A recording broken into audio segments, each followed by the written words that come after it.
Strategic doctrine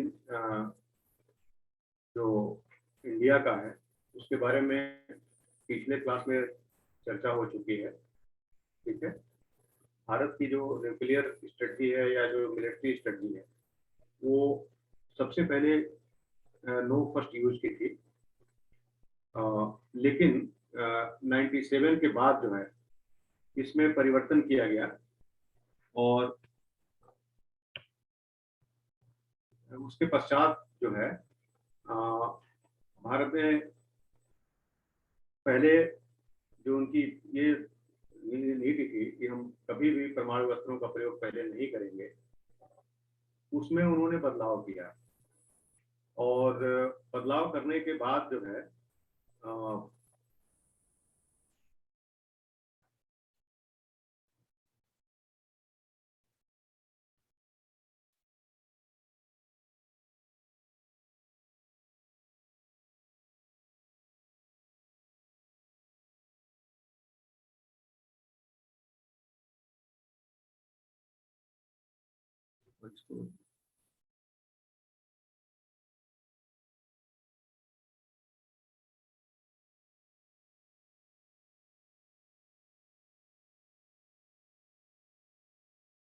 कुछ technical issues है वो, एक minute. Hello hello. Yes sir.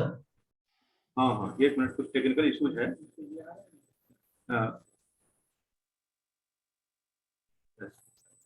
तो भारत की जो ऊर्जा की जो आवश्यकता थी, उस ऊर्जा की आवश्यकता के कारण ही भारत को समय समय पर अपने नीतियों में बदलाव करना पड़ा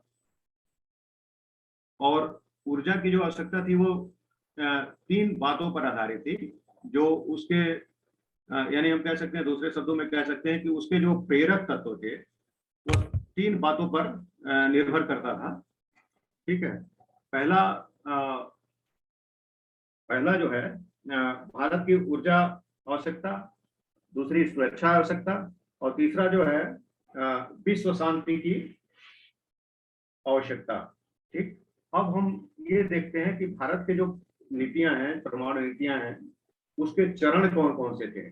उसके 3 तरह, मतलब उनके चरण भी करीब करीब 1947 से, सेकेंड वर्ल्ड वॉर के बाद से और 97 तक नो फर्स्ट यूज की रही है, क्योंकि भारत ने आजादी के बाद से ही अपने परमाणु नीतियों पर काम करना शुरू किया। लेकिन यूएन का जो पीस फॉर एटम का जो कॉन्सेप्ट था, उसको मद्देनजर ही भारत आगे बढ़ने की कोशिश किया और हमेशा जो है हर मंचों पर ये कहता रहा कि हमारी जो नीतियां हैं वो शांति के लिए हैं, हम कभी भी परमाणु बमों का प्रयोग जो है पहले नहीं करेंगे। अगर हमारे ऊपर अटैक होता है या किसी तरह की भी कोई विरोधात्मक कार्यवाही होती है भारत के विरुद्ध, तो फिर हम उसको जो है रिटेलिएट करेंगे, कहने का मतलब ये।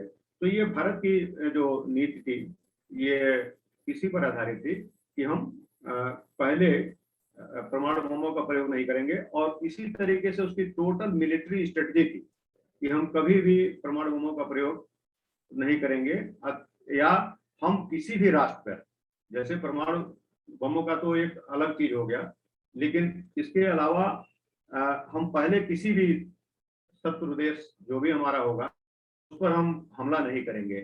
तो ये भारत की स्ट्रेटेजिक डॉक्ट्रिन का यही एक हिस्सा है और इसको आप लोग बखूबी समझते हैं। और न्यूक्लियर स्ट्रेटजी में पढ़ा रहा था तो इसकी चर्चा किया था कि जो भारत है उसका सबसे पहले यही सिद्धांत है कि हम पहले परमाणु अस्त्रों का प्रयोग नहीं करेंगे। उसके बाद भी आप ये देखे होंगे कि भारत ने कभी भी किसी देश पर हमला नहीं किया है। भारत हमेशा शांति का पोषक रहा है, हिमायती रहा है और शांति के लिए कई जो समय समय पर कई देशों को उसने शांति का संदेश दिया है। महात्मा गांधी से लेकर के और अब तक जितने भी हमारे देश के कर्णधार थे, उसके बाद पंडित जवाहरलाल नेहरू की भी जो नीतियां थी वो भी जो है शांति के लिए थी। उसके बाद इंदिरा गांधी लाल बहादुर शास्त्री, राजीव गांधी से लेकर के और अब तक 97 तक भारत का यही रहा कि हम जो है किसी भी तरीके से पहले न परमाणु शस्त्रों का उपयोग करेंगे, न ही किसी राष्ट्र पर हमला करेंगे। ये भारत की नो फर्स्ट यूज की पॉलिसी रही है। हालांकि जो मैं बताया था कि 97 के बाद से 98 आया और भारत ने परमाणु बमों का परीक्षण किया। परीक्षण करने के बाद से ही वो उस समय जो न्यूक्लियर डॉक्ट्रिन बनी, उसके बाद भारत ने उसमें तेजी से परिवर्तन करना शुरू किया। उसके उन नीतियों की विशेषताएं थी, अगर आप चाहें तो आप नोट कर सकते हैं। भारत परमाणु शक्ति के शांतिपूर्ण उद्देश्य, जिसका आधार यूएन का एटम फॉर पीस का प्रस्ताव था। नंबर सेकंड, परमाणु से संबंधित परमाणु संरचना विकसित करना। उसके बाद जो है परमाणु शक्ति के क्षेत्र में आत्मनिर्भरता प्राप्त करना। नेक्स्ट है सभी विकल्पों को खुला रखना। यानी सभी विकल्पों का खुला रखने का मतलब यही हो गया कि किसी भी कीमत पर हम अगर नो फर्स्ट यूज की पॉलिसी तो हमारी रहेगी, लेकिन उसके बाद जो है अगर कोई देश हमारे ऊपर हमला करने की दुस्साहस करता है, किसी तरह का प्रयास करता है, तो फिर हम उसका मुंहतोड़ जवाब देंगे, यानी उस दोगुनी ताकत से रिटेलिएट करेंगे। एक मिनट।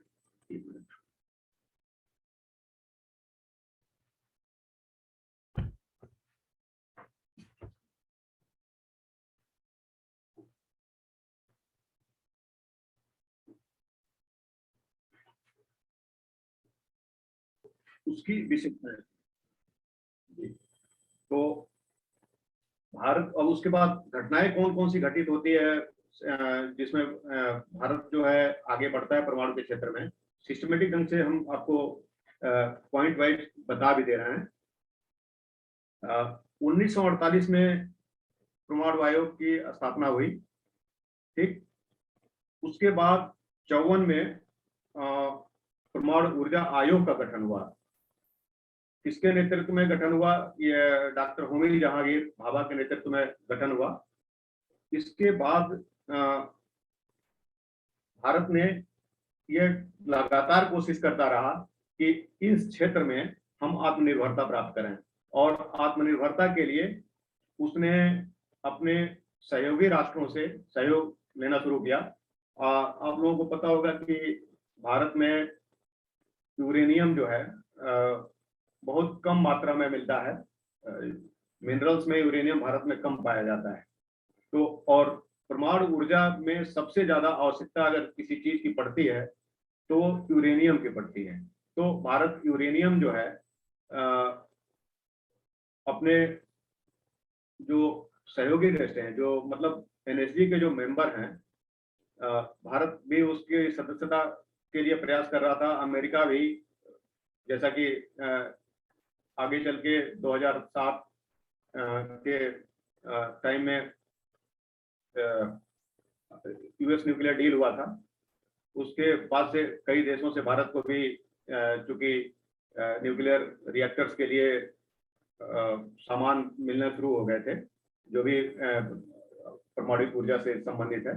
लेकिन भारत में थोरियम का अकूत भंडार है।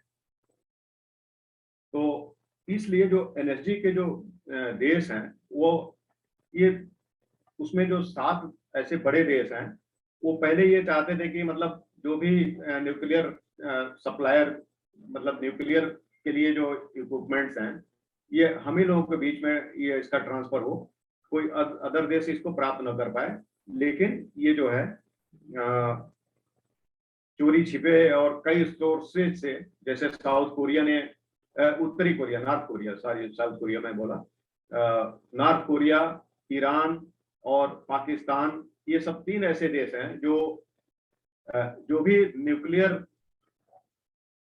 से संबंधित जो भी इक्विपमेंट्स से लेकर के और मिनरल्स तक जो भी ये प्राप्त किए हैं, वो ज्यादातर चोरी छिपे ही प्राप्त किए हैं।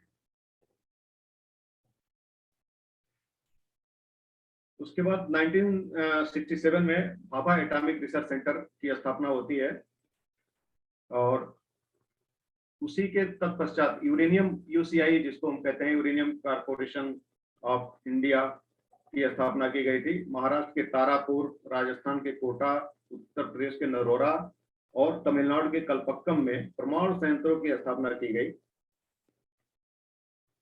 और उसके बाद चूंकि पार्शियल टेस्ट बैंक ट्रीटी थी जिस पर भारत ने हस्ताक्षर कर दिया था, क्योंकि वो पार्शियल टेस्ट बैंक ट्रीटी के बारे में आप लोग जानते होंगे कि जैसे एक सीटीबीटी है, कॉम्प्रिहेंसिव है। पार्शियल का मतलब ये है कि आप जो है भूमिगत परीक्षण कर सकते हैं और हवा में, पृथ्वी पर या समुद्र में आप परीक्षण नहीं कर सकते हैं। उसका कारण ये था कि भूमिगत परीक्षण करने के लिए पार्शियल जो टेस्ट बैंक ट्रीटी थी उसमें भारत को हस्ताक्षर करने में कोई दिक्कत नहीं थी, इसलिए भारत ने हस्ताक्षर कर दिया था। बहुत अर्ली साइन कर दिया था, यानी 1962 में ही कर दिया था। और उसके बाद जो है 18 मई 1974 में भारत ने शांतिपूर्ण उद्देश्यों के लिए परीक्षण किया, क्योंकि उसको 1962 में पीटीबीटी जो हुई थी उससे उनको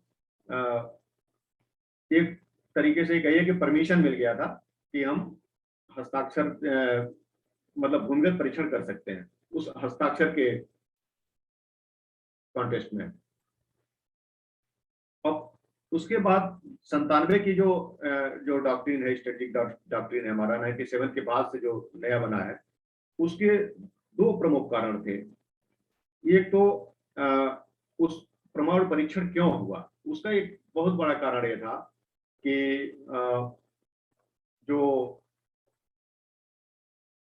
हमारी जो सुरक्षा आवश्यकता है, इसको देखते हुए, क्योंकि हमारे दो शत्रु, दो पड़ोसी देश जो है भारत को लगातार परेशान कर रहे थे, जिसमें चीन से तो हमारा व्यापार के साथ साथ, मतलब चीन से हमारा व्यापार बहुत, व्यापारिक रिलेशंस बहुत तेजी से बढ़ रहा था उस टाइम भी। अभी चीन से हमारे कुछ दिन पहले व्यापारिक रिलेशन थोड़ा गड़बड़ हुए हैं, जब से चीन ने अपनी विस्तारवादी नीतियों के कारण कई क्षेत्रों पर अपना प्रभुत्व स्थापित करना शुरू कर दिया था। यानी भारत के जो भूभाग है उस पर जैसे अरुणाचल प्रदेश का हिस्सा है, भूटान का एक हिस्सा है, प्लस आप अक्साई चीन को तो ऑलरेडी पहले से कब्जा किया हुआ है, प्लस समय समय पर वो सिक्किम को भी अपना हिस्सा मानता है और अरुणाचल प्रदेश के तवांग क्षेत्र को भी अपना हिस्सा मानता है। तो समय समय पर जब चीन की गीदड़ भभकी या पाकिस्तान की तरफ से जो परोक्ष युद्ध की जो आधारशिला है, उसको देखते हुए भारत ने अपने 97 में अपने परमाणु नीतियों में परिवर्तन किया। और भारत ने चूंकि ये कर क्यों पाया, कर इसलिए पाया कि उनके पास वैज्ञानिक क्षमता और मैन पावर, ये दोनों उपलब्ध होते गए, समय के साथ उपलब्ध होते गए और किसी भी तरह की कोई दिक्कत नहीं आई, जिसकी वजह से भारत अपने परमाणु नीतियों को आगे बढ़ाता रहा। और उसके बाद जो भारत ने जो अपनी डॉक्ट्रिन उसके बाद बनाया, ड्राफ्ट किया जो डॉक्ट्रिन था, उसका भी लगभग यही वो था कि भविष्य में किसी भी प्रकार के परमाणु परीक्षण पर एक पक्षीय रोक रहेगा और परमाणु अस्त्रों का प्रयोग न करने की नीति उस डॉक्ट्रिन में भी भारत ने दिया था। और लेकिन उसके साथ साथ उसका क्या था, मैसिव रिटेलिएशन, जिसको हम कहते हैं व्यापक जवाबी कार्यवाही। नेक्स्ट और उसके बाद जो है विश्वसनीय क्षमता जो भारत ने हासिल की थी, उसी को वही भारत के एक तरीके से कहिए कि जो न्यूक्लियर डॉक्ट्रिन है या और स्ट्रेटेजिक जो डॉक्ट्रिन है, हम क्योंकि भारत का जो डॉक्ट्रिन है, स्ट्रेटेजिक डॉक्ट्रिन है, वो न्यूक्लियर से ही रिलेटेड है, इसलिए बार बार मैं न्यूक्लियर पर ही फोकस कर रहा हूँ। और दूसरी चीज है कि भारत उसके बाद भी चूंकि पूर्ण परमाणु शस्त्र निशस्त्रीकरण का समर्थन करता है, भारत ये कभी नहीं चाहता। भारत मतलब विश्व के बड़े देशों को या छोटे देशों को, यानी सभी देशों को ये मैसेज देता है कि किसी भी तरह, किसी भी मतलब जैसे भी हो, हम पूर्ण परमाणु निशस्त्रीकरण का समर्थन करते हैं। उसके बाद नेक्स्ट है कि अब परमाणु का जो अप्रसार संधि का जो प्रावधान है, भारत सिर्फ उस पर इसलिए नहीं हस्ताक्षर अभी तक किया कि चूंकि यह भेदभावपूर्ण है, यानी उसमें जो बड़ी शक्तियां हैं वो आपस में न्यूक्लियर टेक्नोलॉजी एक दूसरे से ट्रांसफर कर सकती हैं, लेकिन छोटे देश नहीं कर सकते। तो यानी वीटो पावर जिनको प्राप्त है, उन्हीं को, उन लोगों के माध्यम से ये राइट है कि वो आपस में न्यूक्लियर टेक्नोलॉजी का ट्रांसफर करेंगे, लेकिन जो छोटे देश हैं वो न्यूक्लियर टेक्नोलॉजी का ट्रांसफर नहीं कर सकते। इस वजह से भारत ने हस्ताक्षर करने से इनकार कर दिया। अब चूंकि अब देखिए इसमें कितना कंट्रोवर्सी है कि जो परमाणु शस्त्र संपन्न देश हैं वह आपस में न्यूक्लियर टेक्नोलॉजी का ट्रांसफर कर सकते हैं, लेकिन जो परमाणु शस्त्र विहीन देश हैं वह न्यूक्लियर टेक्नोलॉजी का ट्रांसफर नहीं कर सकते। अब ये इन्हीं भेदभावपूर्ण नीतियों की तरह की वजह से भारत ने उस पर हस्ताक्षर करने से इनकार कर दिया, क्योंकि इसमें क्या था कि 4-5 चीजें उभर के सामने आती थी जिसकी वजह से प्रॉब्लम थी कि परमाणु साम्राज्यवाद और न्यूक्लियर ब्लैकमेलिंग की आशंका थी।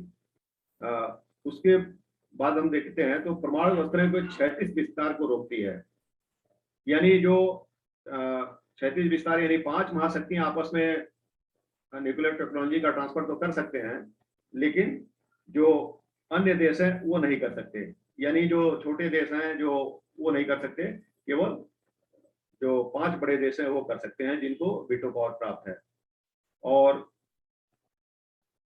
इस संदर्भ में ये कहा जा सकता है कि परमाणु निशस्त्रीकरण ही एक अच्छा विकल्प है। अगर परमाणु निशस्त्रीकरण को सभी देश अगर फॉलो करते हैं तो ये विश्व शांति के लिए एक बहुत अच्छा संदेश होगा। तो ये हमारी न्यूक्लियर स्ट्रेटजी का मतलब, न्यूक्लियर जो आपका स्ट्रेटेजिक डॉक्ट्रिन है वो ये इसका मुख्य कॉन्सेप्ट है कि हम दूसरे शब्दों में कह सकते हैं कि हम न न्यूक्लियर वेपन्स के द्वारा नो फर्स्ट यूज करेंगे, ना ही हम किसी देश पर हम युद्ध थोपने का प्रयास करेंगे। यानी हम कभी भी इस तरह की कोई कार्रवाई नहीं करेंगे कि जिससे कि हम किसी देश पर युद्ध थोप सकें। अब इसका सेकंड पॉइंट है लिमिटेड वार, जिसको हम सीमित युद्ध कहते हैं।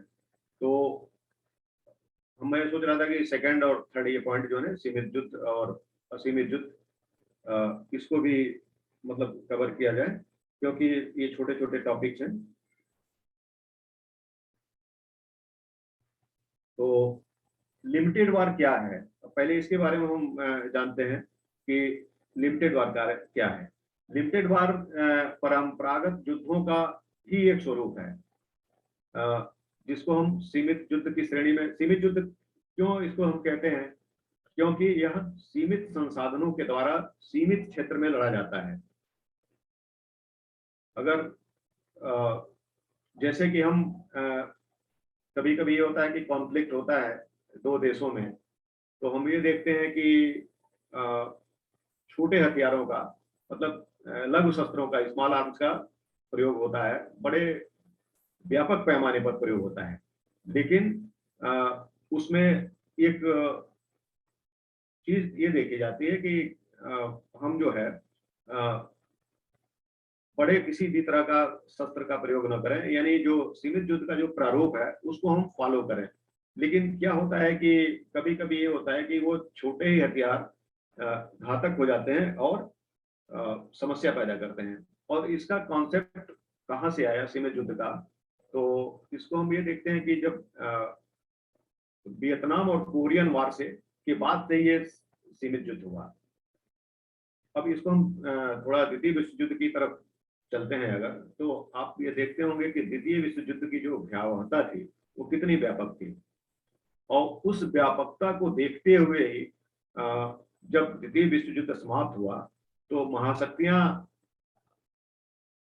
आपस में, मतलब जो विश्व दो ध्रुवों में बटा, और सोवियत रूस एक गुट का नेतृत्व करना शुरू किया था और दूसरे का अमेरिका करना शुरू किया था। पूंजीवादी व्यवस्था का हिमायती अमेरिका था और साम्यवादी व्यवस्था का हिमायती सोवियत रूस था। और दोनों ने एक जो विश्व की भयावहता जो हुई थी विश्व युद्ध की, उसको देखते हुए उन्होंने सोचा कि अगर आगे इसी तरीके की स्थिति होगी और पूरी दुनिया जो है बारूद के ढेर पर बैठी रहेगी तो हम कभी भी मतलब सुखी नहीं रह सकते, कोई भी देश सुखी नहीं रह सकता। और अगर परमाणु युद्ध होगा तो पूरी दुनिया समाप्त हो जाएगी। इसको जो है एक साइंटिस्ट ने लिखा था, उल्लेख किया था अपनी किताब में। शायद वो हमको नाम नहीं आ रहा, लेकिन शायद आइंस्टीन थे, आप लोग सर्च कर लीजिएगा। तो उन्होंने लिखा था कि अगर हम इतने ढेर सारे खिलौने इकट्ठा कर लेंगे, मतलब उनका तात्पर्य था हथियारों से, तो कब तक उसे हम खेलने से दूर रहेंगे। तो अब सोचिए कि अगर इतने ढेर सारे न्यूक्लियर वेपन्स इकट्ठा हो गए, जैसे पाकिस्तान है, तो पाकिस्तान क्या करता है? पाकिस्तान कभी कभी प्रॉक्सी वार तो ऑलरेडी वो परमानेंट भारत से लड़ रहा है। इसके बाद जो है वह समय समय पर भारत को धमकी देता है कि भारत ने अगर किसी भी तरीके से अगर युद्ध छेड़ने की कोशिश की या पाकिस्तान पर हमला करने की कोशिश की या छोटा मोटा भी अटैक करने की अगर कोशिश की, तो हम किसी भी तरीके से हम परमाणु बमों का प्रयोग कर देंगे। और हम, क्योंकि हमारा परमाणु बम जो है हमारे नियंत्रण में नहीं है, वो आतंकियों के हाथ में है। मतलब कभी है, मतलब एक तरीके से वो धमकी देता है कि हमारा परमाणु बम पर हमारा नियंत्रण नहीं है और आतंकी कुछ भी कर सकते हैं। तो इस तरीके से जो है पाकिस्तान भारत को समय समय पर धमकी देता रहता है। और तो आप सीमित युद्ध के बारे में बता रहा था कि इसलिए सीमित युद्ध सीमित संसाधनों के द्वारा सीमित क्षेत्र में, सीमित एरिया में लड़ा जाता है, उसे हम सीमित युद्ध कहते हैं। ठीक है। अब इसके बाद जो है, अब ये सोचिए कि चूंकि सीमित युद्ध परंपरागत युद्धों का ही एक भाग है, और जब इसकी सीमित युद्ध की कहीं कोई सीमा नहीं रह जाती है, तो हम इसको क्या करते हैं कि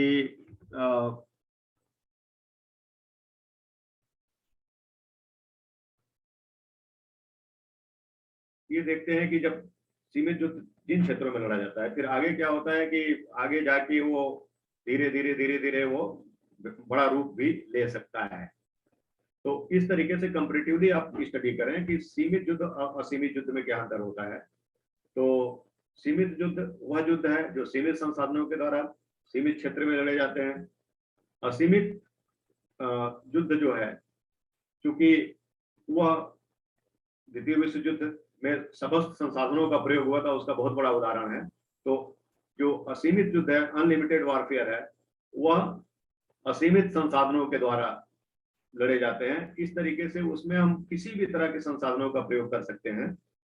और परमाणु युग में तो सीमित युद्ध का स्कोप बहुत कम है, लेकिन फिर भी चूंकि एक तरीके से देखा जाए तो पूरी दुनिया बारूद के ढेर पर बैठने के बावजूद भी यह देखती है कि अगर हम परमाणु युद्ध की शुरुआत करेंगे तो शुरुआत कौन करेगा और खत्म कौन करेगा। ये बात आती है कि शुरू कौन करेगा और खत्म कौन करेगा। तो इस न्यूक्लियर एज में हम ये कह सकते हैं कि हम कभी भी इसकी परिकल्पना नहीं कर सकते कि हम कहाँ तक जाएंगे और कहाँ तक नहीं जाएंगे। तो लेकिन एक चीज देखने को मिला कि द्वितीय विश्व युद्ध के बाद जितने भी युद्ध हुए, हमारे ख्याल से आप ये देखेंगे कि उधर ईरान, ये इराक अमेरिका वार, या कुवैत को लेकर के कुवैत इराक वार, जितने भी हुए करीब करीब ये पूर्ण युद्ध का रूप नहीं ले सका। इसका कारण यही था कि न्यूक्लियर वेपन्स या केमिकल या बायोलॉजिकल वेपन्स भी कह सकते हैं। तो ये सभी शस्त्र जो हैं आज जिन देशों के पास हैं, उन्हीं कारणों से आज युद्ध जो है नहीं हो पाया, कोई बड़ा युद्ध नहीं हो पाया। तो ये भी हम कह सकते हैं कि इसके दोनों तरफ हम जा सकते हैं। एक तरफ तो ये हम कह सकते हैं कि इन्हीं के कारण जो है कोई बड़ा युद्ध नहीं हो पाया, और दूसरा हम ये कह सकते हैं कि चूंकि हम ये ऐसी जगह पे बैठे हैं कि कभी भी असीमित युद्ध हो सकता है, लेकिन प्रैक्टिकली यह जरूर कहा जा सकता है कि ये युद्ध को रोकने में न्यूक्लियर जो वेपन्स हैं यह अपनी अग्रणी भूमिका निभा रहे हैं, एक तरीके से कहा जा सकता है। लेकिन हम नहीं मानते कि मेरा जो कहना है, मेरा विचार है, ये सही हो सकता है, ये गलत भी हो सकता है।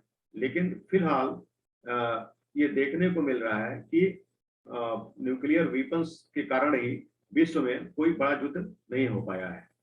ठीक है, तो हम हालांकि परमाणु युद्ध की कल्पना, परमाणु युग में हम कभी भी यह कल्पना नहीं कर सकते कि सीमित युद्ध की जो विभीषिका होगी वो सीमित क्षेत्रों में और सीमित जगहों पर ही सिर्फ लड़ी जाएगी।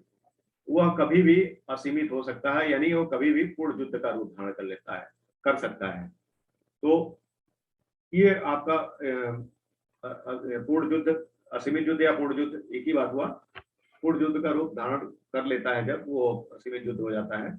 और फिर लेकिन हम आगे ये देखते हैं कि आगे फिर इसमें क्या इसका अवधारणा है।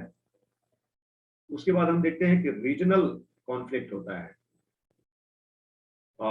सीमित युद्धों में इसके कई पार्ट हैं, जैसे हम प्रोपेगेंडा का भी सहारा ले लेते हैं, रूमर का भी सहारा लेते हैं। कई तरह के युद्ध तो चूंकि आजकल कंप्यूटर पर भी और साइबर पैदा करके भी लड़े जा रहे हैं। तो युद्धों का कोई अब एक सीमित दायरा भी नहीं रह गया है, क्योंकि अब हमारे ख्याल से आने वाली पीढ़ियों के जो युद्ध होंगे, भविष्य के जो युद्ध होंगे, वह वार रूम में ही लड़े जाएंगे।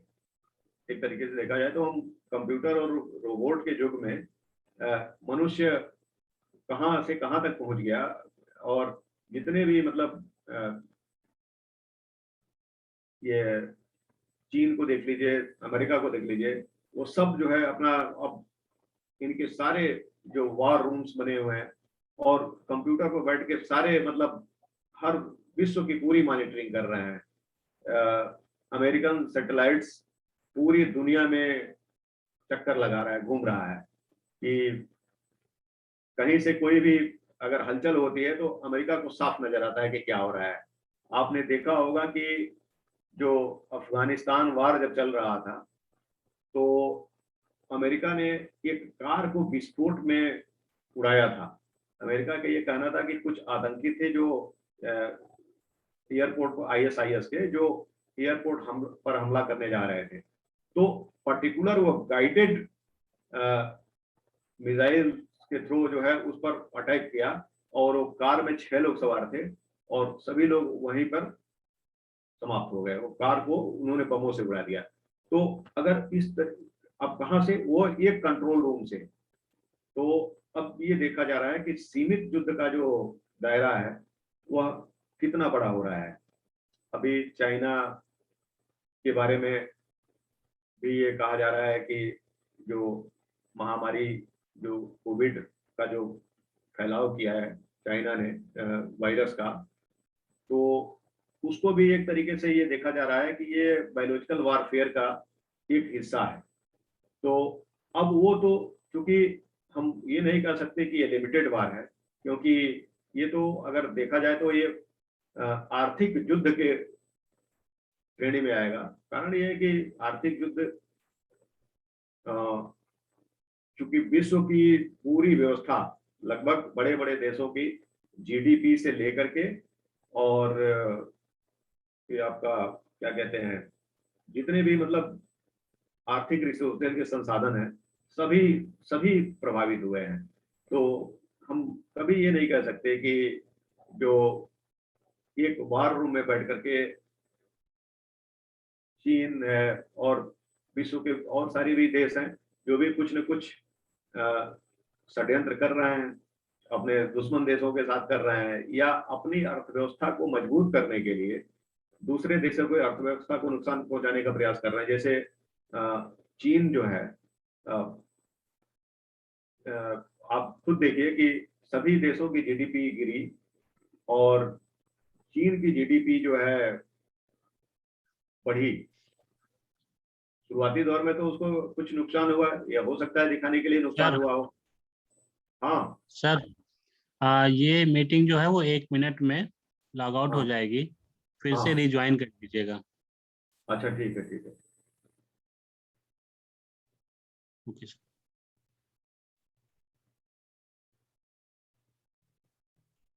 अभी चल रही है ना मीटिंग? हाँ सर, अभी चल रही है। अच्छा अच्छा, ठीक ठीक।